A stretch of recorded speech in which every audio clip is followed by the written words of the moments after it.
Jorzek jest super sprzątaczka. Inkognito, że jest. Helga von Jungingen. Jestem super agent Gienek. Jorzech jest super piłkarz. Jak komuś trzeba przyłożyć, to przyłożę. Ten oto płaszcz, on dał mi moc. Nie powiedział, jak się nazywa. Jestem bazem. A jo jest super Rastaman. Super Little Sam, super mucha. To jest moja odlotowa miotła. Na nich furgon po całym wszechświecie. Był pojazd, ale zniknął. Super piłkarz, porusza się po murawie, jak widać. Dobrze biegł. Jest długodystansowiec. Preferujemy powietrzne loty. No i mam też taką fajną para w łapie, jednej i drugiej. Lotomy, jak na piechty, lotomy. Z buta! Gadali, żeby jeść szpinak, no to jem szpinak. Klapsznity, czasem se zjem banana. Nawet jak ta klapsznita, to jest ze szpinakiem. Wszystko żerne jesteśmy. Ja nie mogę gadać, co ja jem. Czasem se jabłco zjem. Trawę, dużo trawy. I moty żerę. Ja żerę moty, no.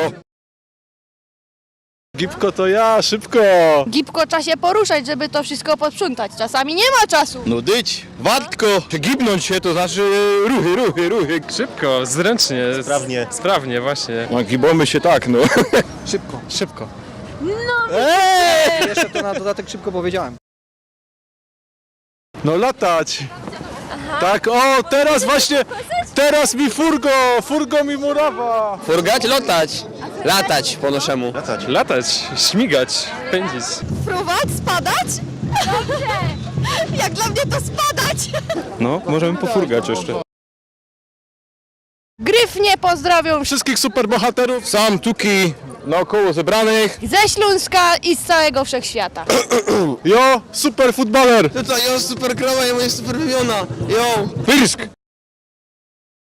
Ja tam te wszystkie omycki, jak tak są pasy zebra, nie? Na tym, to jak ona tam wpadnie w ta luka między pasami, ta czorno, no to ja tam właśnie z nią ratuję, nie?